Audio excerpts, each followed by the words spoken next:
반갑습니다. 오늘은 복이 있는 자라는 제목으로 말씀을 준비했습니다. 우리가 살아가면서 많이 속아서 그랬는지 몰라도 근본적으로 옛날에나 지금이나 우리는 의심하는 그러한 경향이 있는 것 같습니다. 그래서 어떤 사실을 이야기하면은 보여주면 믿겠다, 그런 말들을 하게 되었습니다. 보여주면 믿겠다. 물론 우리가 그 모든 것을 보고 확인하려고 하는 것은 좋은 면도 있습니다. 그러면 우리가 속지 않게 되고 또 확신을 가질 수 있으니까 좋은 면도 있습니다. 예를 들면은 그 모세가 하나님 보내심을 받아서 애굽에 갔을 적에 유대인들이 표적을 요구했죠. 당신이 하나님 보내신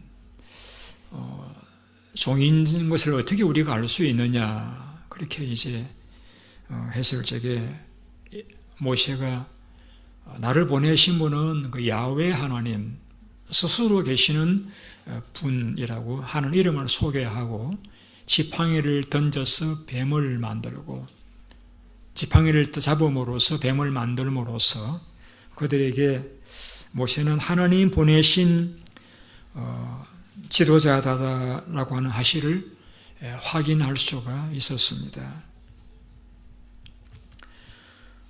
예수님이 이 땅에 오셨을 적에 많은 사람들이 예수님을 메시아로 믿었습니다. 그런데 당시 유대 지도자들은 예수님을 메시아로 받아들이지를 않았습니다. 그래서 예수님께 와서 당신이 하늘로부터 온 메시아라고 하는 그 표적을 우리에게 보여달라고 요구했습니다. 그 표적이라고 하는 것은 이제 표시가 되는 기적이란 준말이죠. 당신이 메시아라고 하면은 하나님 우리에게 보내신 분이라고 하는 그러한 표시가 되는 기적을 보여달라고 요구한 것이죠. 이 표적은 이를테면 영어로 말하면 사인입니다. 그래서 어떤 기적을 통해서 예수님이 하나님 보내신 분이라고 하는 그러한 사실을 확신을 가질 수 있도록 어떤 그 증거를 우리에게 요구했습니다.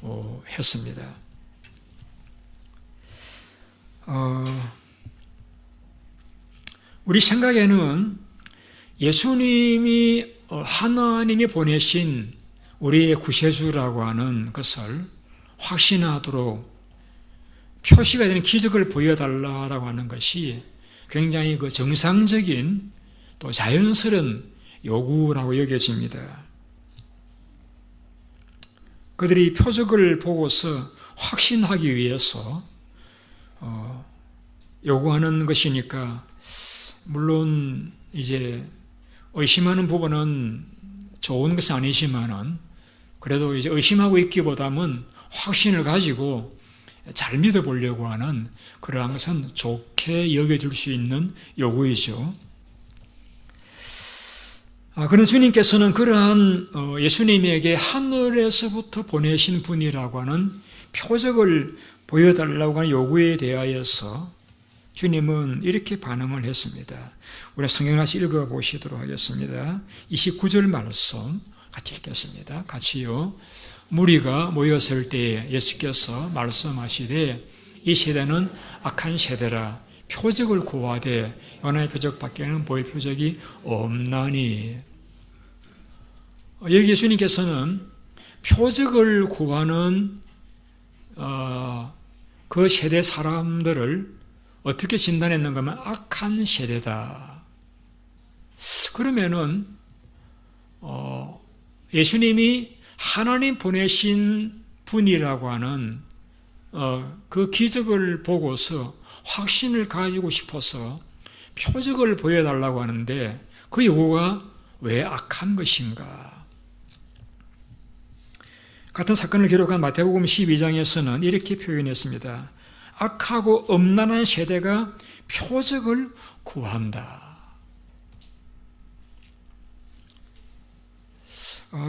표적을 구하는 것이 왜 악하다고 말씀하고 있느냐 하는 것이죠. 오늘 여기에 대해서 좀 생각을 해보려고 합니다. 예수님께서 그들을 악하다고 진단하시는 그 이유는 이미 예수님은 많은 표적을 보여주셨기 때문입니다. 여러분, 예수님이 구약에서 약속한 메시아라고 하는 그 표적이 성경에 몇 가지가 나오죠. 이를테면은 세례 요한이 예수님이 과연 메시아가 맞으신 의심이 생겨가지고 제자들을 보내어서 요청했습니다. 당신이 하나님께로부터 보냄받은 자가 맞습니까? 라고 물었을 적에 세례 요한이 예수님이 메시아가 맞는지 의심하고 있었다는 것이죠. 그때 예수님께서 그 물으러 온 자들에게 이렇게 대답을 했습니다.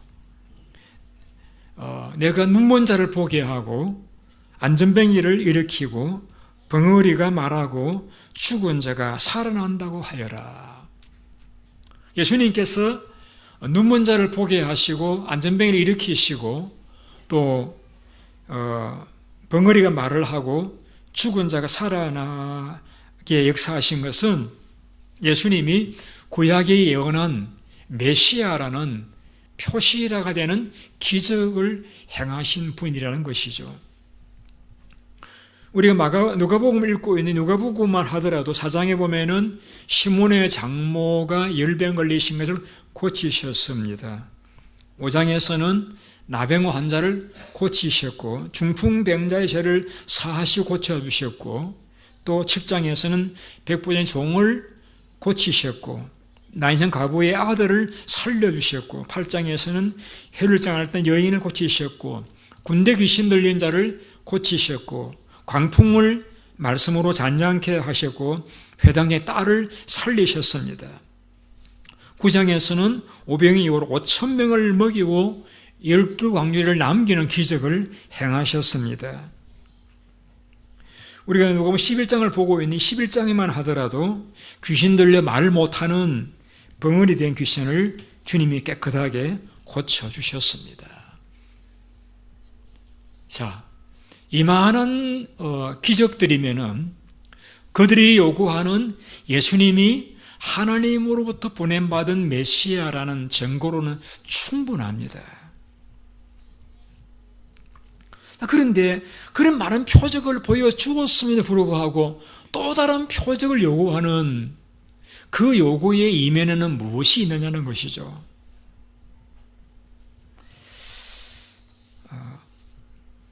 주님이 이들에게 이렇게 말씀했습니다.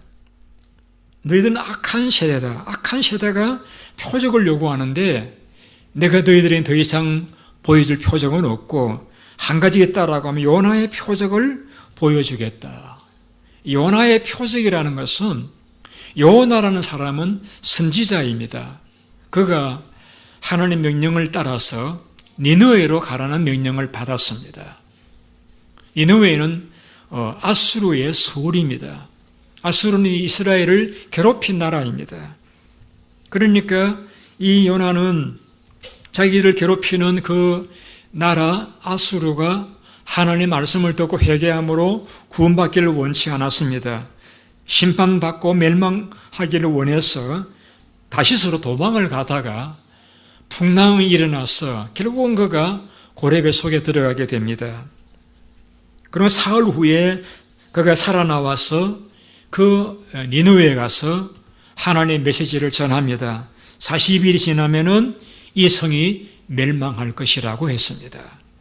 그때에 수많은 사람들이 회개하고 하나님께로 돌아오는 기적을 경험하게 됩니다. 이게 요나의 표적이라는 것은 요나가 고기 뱃속에서 사흘 죽은 자와 같이 있다가 살아났던 것과 같이 예수님은 십자가에 죽으시고 사흘 만에 부활하신 그 사건을 주님은 요나의 표적이라고 표현을 하신 것입니다. 예수님이 죽으신 것은 빌라도 총독의 보고서에서 분명하게 나와 있습니다. 예수님 부활은 예수님 제자들의 변화를 통하여서 513명의 예수님 부활을 목격한 자들의 그 증언을 통해서 분명하게 확신할 수 있습니다. 그러면은 그러한 예수님의 죽으심과 부활을 목격한 사람이 500명이 넘고 빌라도를 인정했다라고 하면은 그러면은 그들이 예수님을 믿어야 되잖아요. 그런데 그들은 예수님에게 여전히 불신앙을 가지고서 우리에게 또 다른 표적을 보여달라고 요구하는 것을 가르쳐 예수님은 그들이 악하다라고 말씀합니다. 악하다. 그 많은 기적들과 하늘의 메시지를 듣고서도 또 다른 표적을 요구하는 것을 가리켜서 악하다라고 말씀하고 있는 것입니다. 그러시면 예수님이 이렇게 말씀하십니다. 심판 때에 니느웨 사람들이 일어나 너희들을 정죄할 것이다.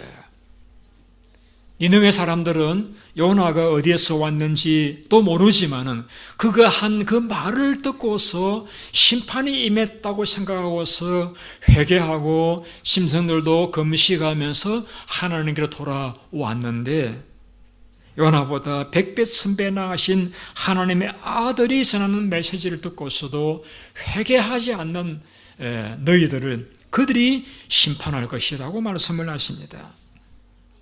솔로몬 때에 시바 여왕이 그 2000km 넘는 먼 길을 와서도 솔로몬의 말을 듣고 감동을 받았는데 너희들은 하나님이 내가 와서 전하는 하나님의 말씀을 듣고서도 또 다른 증거를 요구하는 너희들을 솔로몬의 남방 여호와에 와서 너희들을 정죄할 것이다 라고 말씀을 했습니다. 여기에서 우리가 궁금한 것이 한 가지 있습니다. 그러면은 예수님은 이 세대 사람들을 악하다, 전한 메시지를 듣고서도 하나님 말씀을 듣고서도 기적을 보고서도 표적을 분명히 보았으면서도 예수님의 죽으신 부활을 목격했으면서도 못 믿겠다라고 하는 이들을 주님은 악하다고 말씀하시는데 그럼 그들은 왜 그러한 많은 표적을 보면서도 기적을 보았으면서도 말씀을 들었으면서도 믿지 않았을까 하는 점입니다. 저는 그들이 잘못된 기대를 가지고 있었습니다.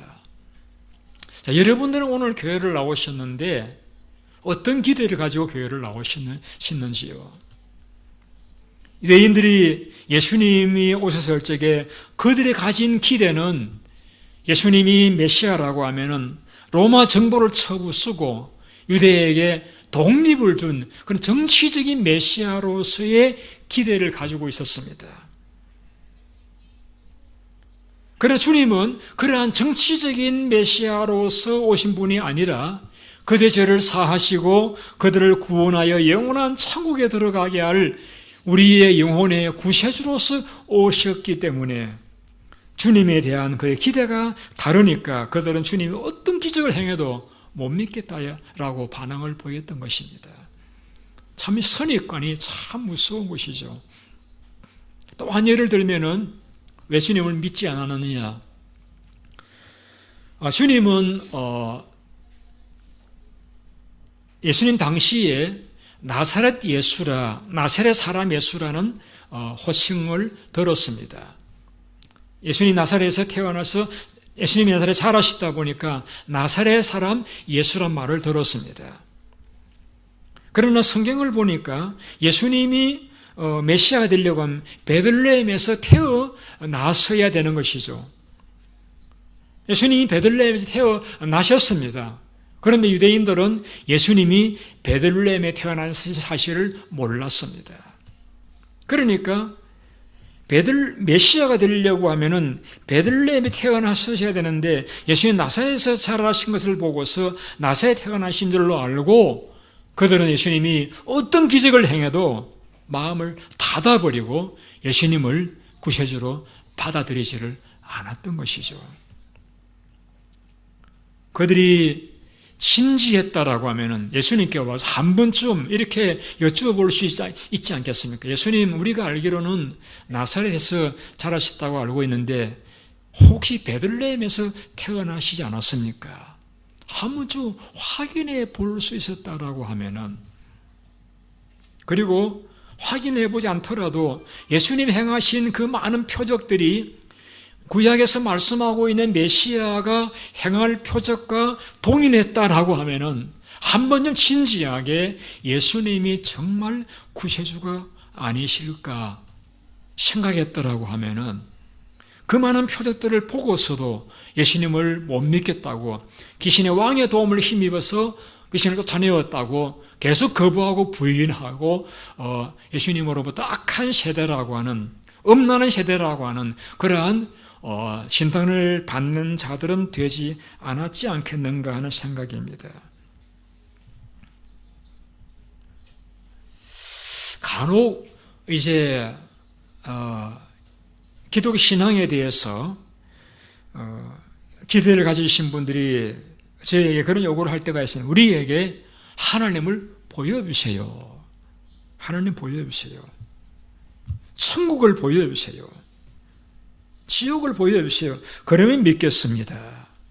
그런 말씀들을 듣습니다. 그러니까 여러분,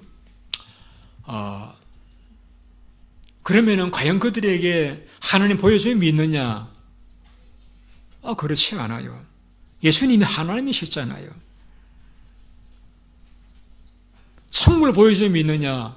그렇지 않아요. 천국을 보았으면서도 하나님 안 믿는 분들도 있어요, 여러분. 내가 잘못 보았는가 보다, 잘못 들었는가 보다, 그런 식이라는 이야기죠. 성경에 나오잖아요. 예수님께서 그 부자와 나사로 이야기를 해주시면서 부자가 지옥 들어가서 너무 고통스러우니까 아브라함 요구를 하죠. 나사로를 살려서 보내어서 내 형제들을 이곳에 오지 않게 해달라고. 그때 아브라함이 뭐라고 이야기합니까? 설사 나사로 살아 돌아가서 그들에게 지옥을 증거하여도 그들은 안 믿는다. 땅에는 선지자들이 있는데 그들이 전한 말씀을 믿지 않으면은 설사 수구원자가 살아나서 가서 이야기해도 안 믿는다라고 했습니다. 제가 전에 그런 말씀을 드린 적이 있습니다.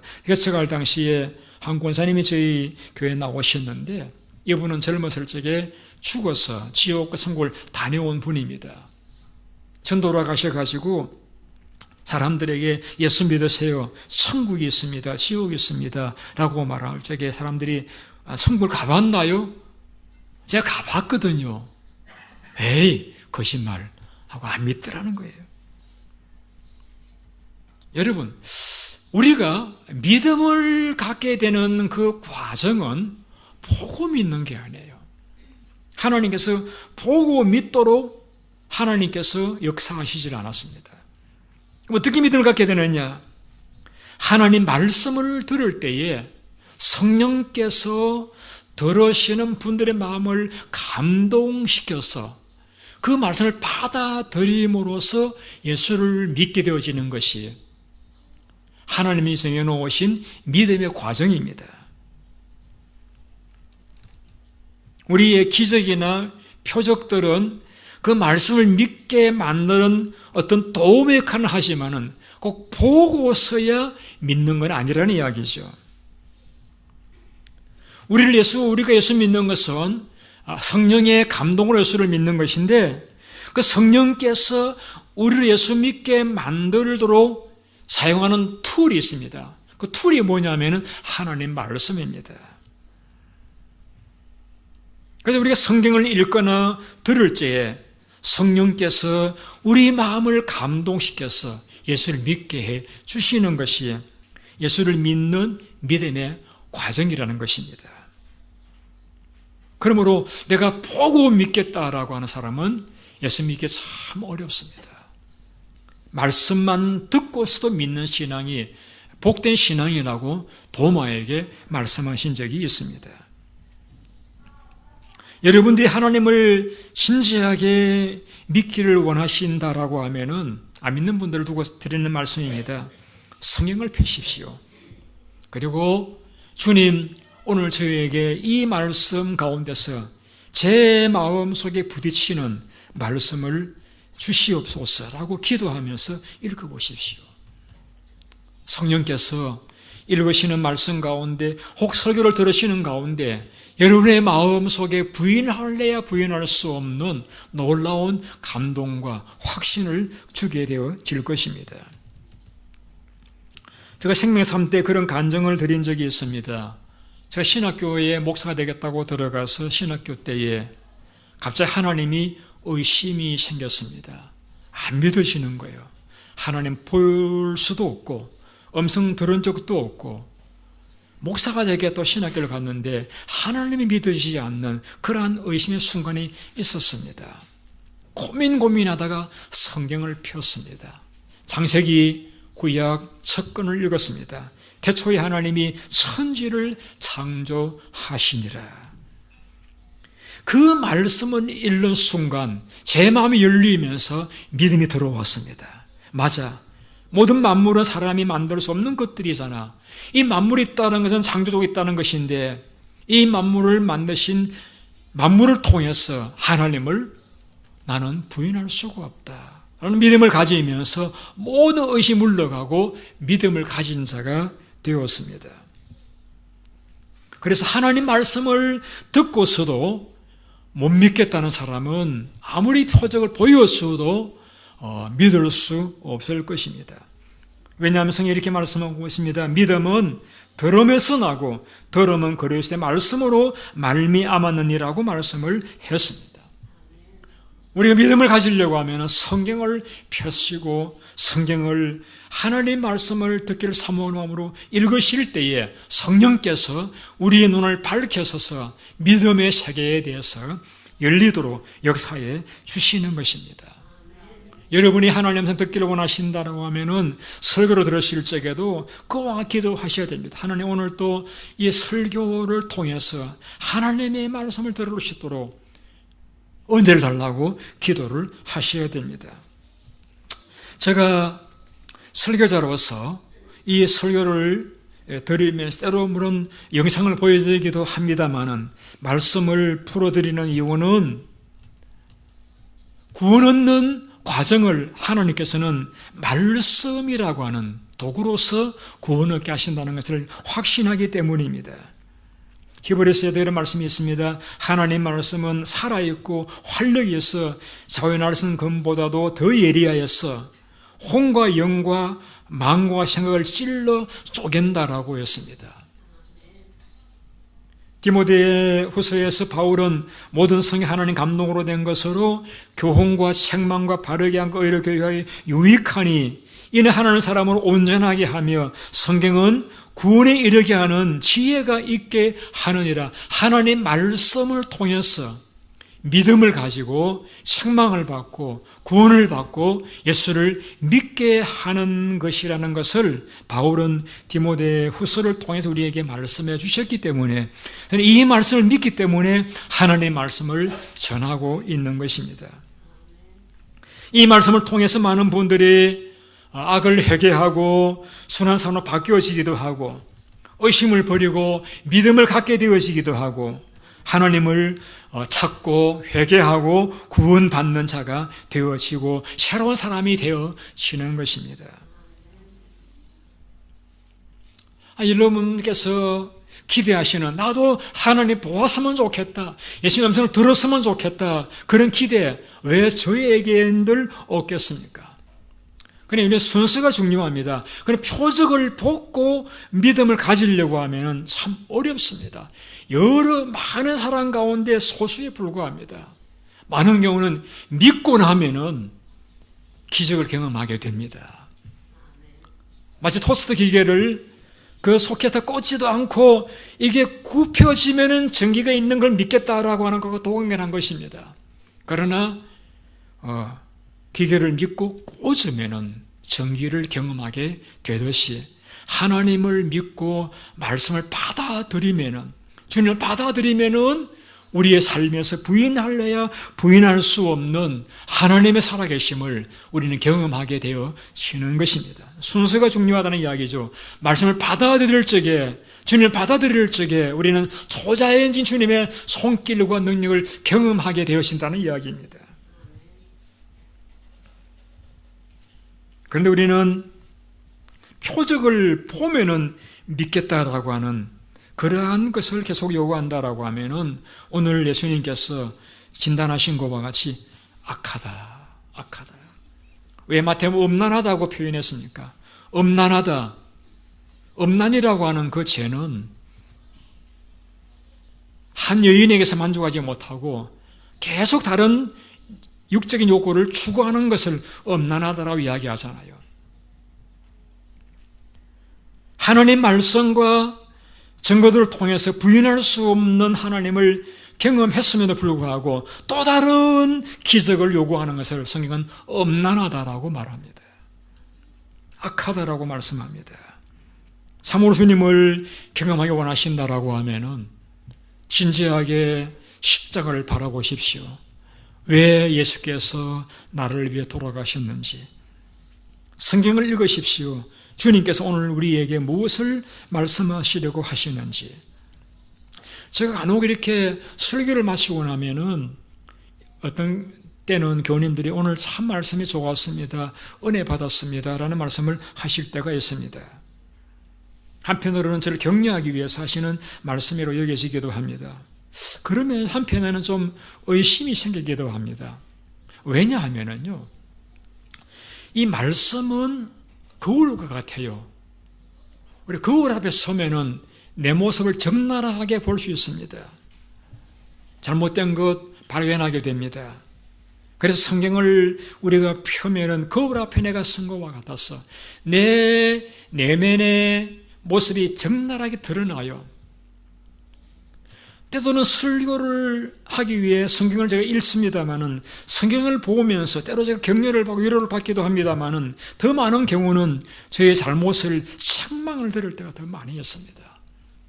그러면은 설교는 하나님 말씀인데 책망을 듣고 내 모습을 성경을 통해서 진단되어졌다라고 하면은 마음이 불편해야 정상입니다.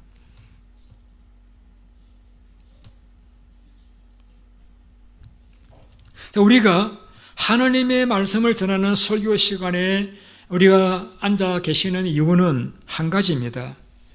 하나님께서 오늘 우리에게 뭘 말씀하시려고 하시는 것인가? 책망과 교훈과 바르게 함과 의로 교육하기 위해서 내게 무슨 말씀을 하시려고 하시는 것인가? 그걸 듣기 위해서 여러분 앉아 계시고 저는 그 하나님의 뜻을 여러분들에게 전해드리는 것입니다. 우리 길이라고 하는 것은요, 지구 돌아가는 것과 같은 엄청난 경험은 듣지 못하게 만들어져 있습니다. 너무 작은 소리 듣지 못하게 되어져 있습니다. 그래서 하나님의 뜻대로 우리 세상에서 놀라운 사건들을 통해서 우리에게 말씀하실 때가 있습니다. 많은 지진과 기근과 전쟁을 통해서 우리에게 하나님이 말씀하십니다. 들으라고, 종말이라고, 준비하라고 사건과 사고를 통해 우리에게 말씀하십니다. 그런데 우리는 뉴스를 보면서 들으면서 아, 그렇구나 라고만 생각하지 이 사건을 통해서 하나님이 지금 나에게 무엇을 말씀하시려고 하시는가 라고 생각하려고 하지를 않습니다. 믿음의 사람들은 어떻게 하나님 말씀에 반응을 보입니까? 하나님께서 오늘 이 성경을 통해서 오늘 설교 가운데 나에게 무엇을 말씀하시려고 하시는 것인가 하는 것이 믿음의 사람들의 바람직한 자세와 모습입니다. 저도 설교하면서도 하나님 앞에 기도합니다. 하나님 오늘도 저에게 말씀하여 주옵소서. 설교를 준비하면서 하나님 오늘 저희 교회들에게 하실 말씀을 생각나게 하여 주시옵소서. 우리는 설교를 들으시면서도 이 기도를 드려야 됩니다. 하나님, 오늘도 이 설교를 통해서 나에게 무엇을 말씀하시려고 하십니까? 우리가 설교 가운데, 성경 가운데서 들려지는 말씀 가운데서 하나님의 음성을 들으셔야 됩니다. 하나님께서 오늘 나에게 무엇을 말씀하시려고 하시는가를 들으시려고 하셔야 됩니다. 하나님께서 나에게 무엇을 요구하시는가? 왜 나를 이곳에 두셨고 이 시대에 오늘 나에게 뭘 하나님 요구하시는가? 하나님이 나에게 원하시는 것이 무엇인가? 거기에 우리의 관심을 두시는 것이 말씀 앞에서 우리가 가져야 될 바람직한 자세라는 것입니다. 유대인들이 왜 악하다고 말씀했습니까? 하나님이 그들에게 하시고자 하는 말씀을 들으려고 하지 않고 그들의 선입관을 가지고 마음문을 닫아버리고 그들의 오해를 가지고 주님을 불신하고 나니까 아무리 많은 표적의 놀라운 말씀을 전해서 그들은 주님을 통해서 구원을 받지 못하는 불행한 자들이 되어져 버리고 말았던 것입니다. 여러분, 우리가 예수님을 보고 듣고 믿는 건 큰 축복입니다. 예수님에게 한 여인이 와서 이렇게 외쳤습니다. 27절 말씀 같이 한번 읽어보시겠습니다. 같이요. 이 말씀을 하실 때에 무리 중에서 한 여자가 음성을 높여 이르되 당신을 뵌 태와 당신을 먹인 젖이 복이 있나이다. 한 여자가 예수님을 보고서 칭찬하기를 당신을 낳은 어머니가 복이 있습니다 라고 했습니다. 그 말은 사실입니다. 예수님을 낳은 어머니 마리아는 스스로 이르기를 만세에 나를 복이 있다 일컬으리로다 라고 했습니다. 엘리사벳도 마리아를 향해서 말하기를 여자 중에 내가 복이 있도다 라고 했습니다. 천사도 마리아에게 말하기를 은혜를 받은 자여 라고 말씀했습니다. 위대한 예수를 낳은 그 마리아가 복이 있다는 말씀은 맞습니다. 마리아는 복된 여자입니다. 그러나 예수님께서는 예수님을 낳은 마리아보다 더 복된 사람이 있다고 말씀하십니다. 누구입니까? 그 다음 절입니다. 28절 말씀, 8절 말씀 같이 읽으실까요? 예수께서 이르시되 오히려 하나님의 말씀을 듣고 지키는 자가 복이 있느니라. 예수님을 낳은 마리아도 복이 있지만은 그보다 더 복이 있는 사람들은 하나님의 말씀을 듣고 지키는 자가 복이 있다고 말씀하고 있습니다.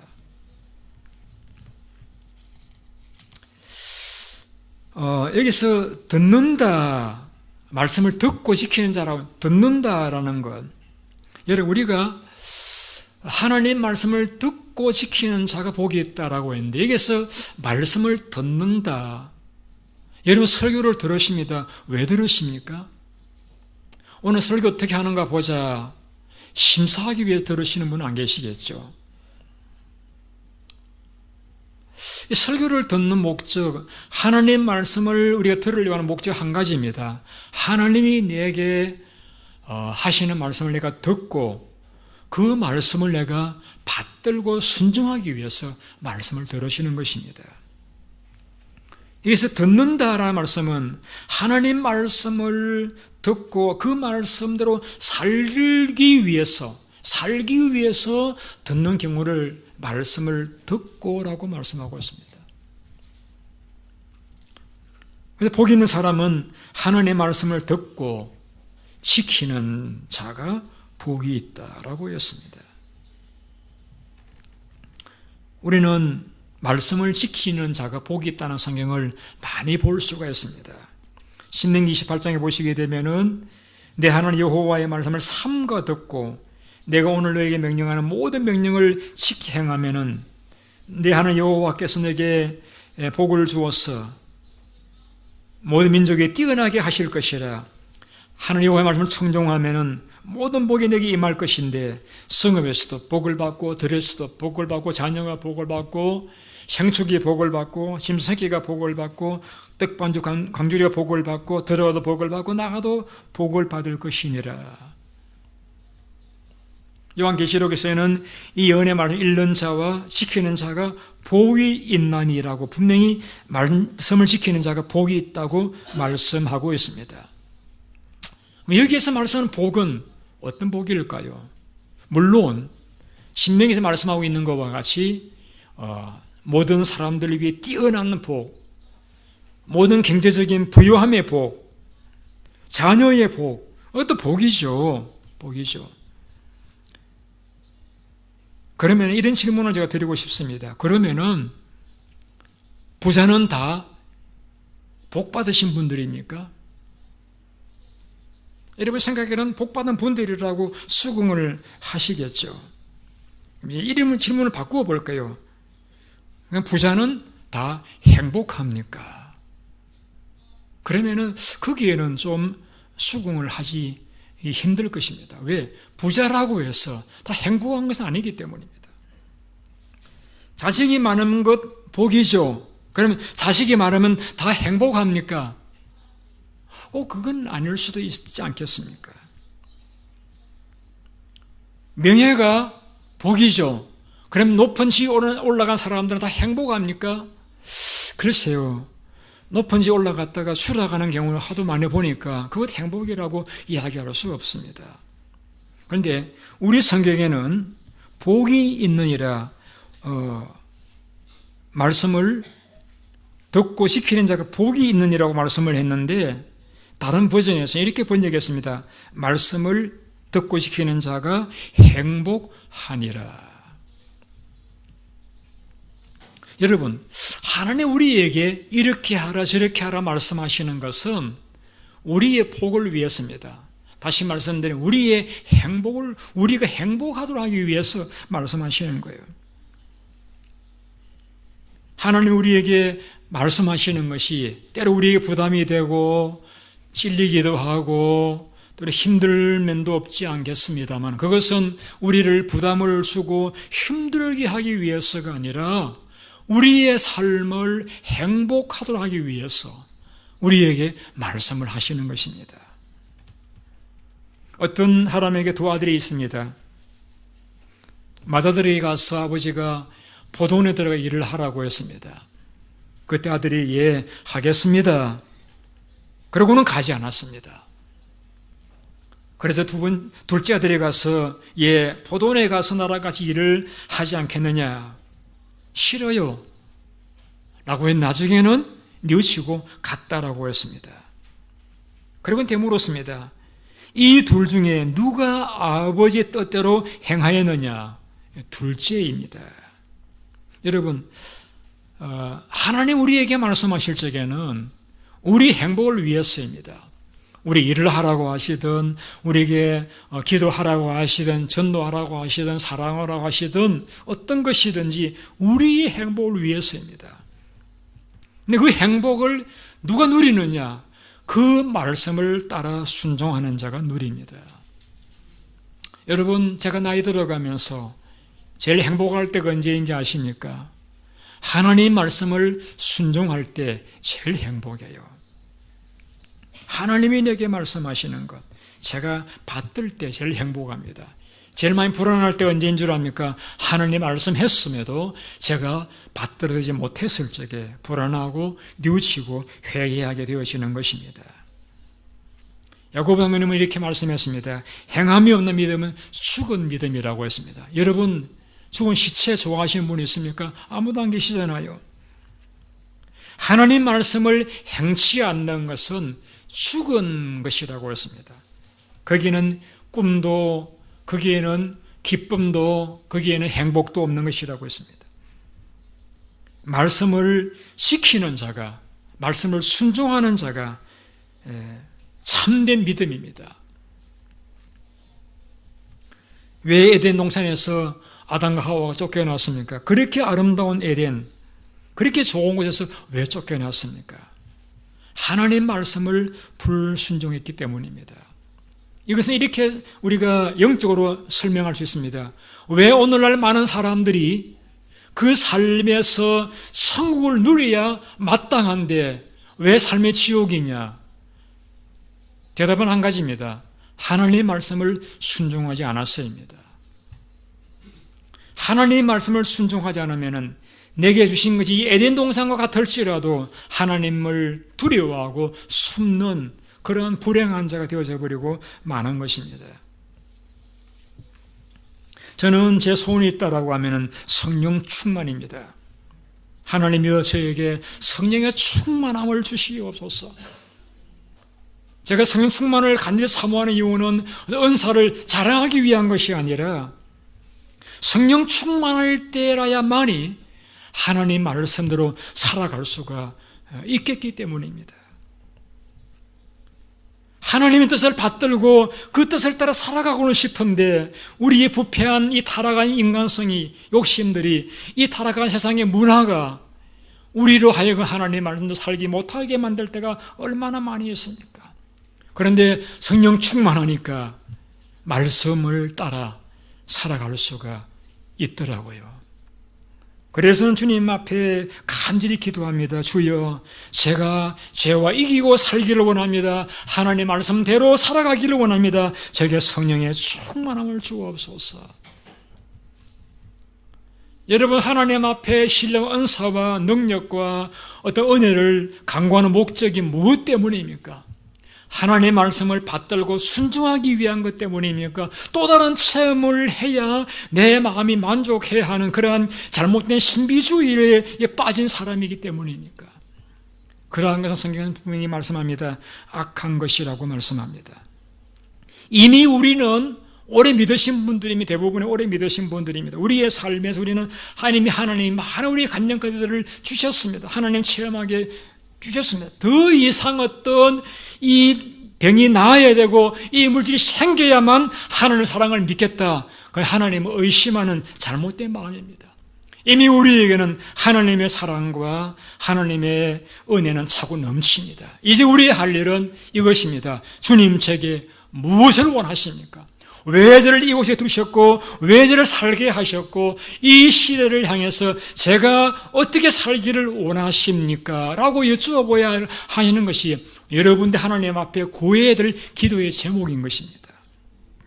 그러한 자, 하나님의 뜻을 추구하고 하나님의 말씀대로 살아가려고 애를 쓰는 자를 성경에 이렇게 말씀합니다. 복이 있느니라. 그러한 삶이 행복할 것이라고 말씀하고 있습니다. 우리는 복의 개념을 바꾸셔야 됩니다. 하나님 말씀을 따라 살아드리는 것만이 진정 우리에게 행복을 느끼게 해주고 바른 보람 있게 해주고 우리의 삶을 아름답게 만들어주는 것을 기억하시고 우리 기도를 바꾸십시다. 주님, 제가 어떻게 살아야 되겠습니까? 주님, 오늘 저에게 말씀하여 주십시오. 제가 참 약합니다. 복음성가와 같이 제가 참 부족합니다. 주님, 제가 성령 충만을 주셔서 그 말대로 살아갈 수 있도록 도와주시옵소서. 기도하시는 이들마다 하나님 축복하실 것이고 하나님 은혜 가운데 성국을 누리시는 그런 복된 삶이 될 수 있으실 줄로 믿습니다. 기도하겠습니다.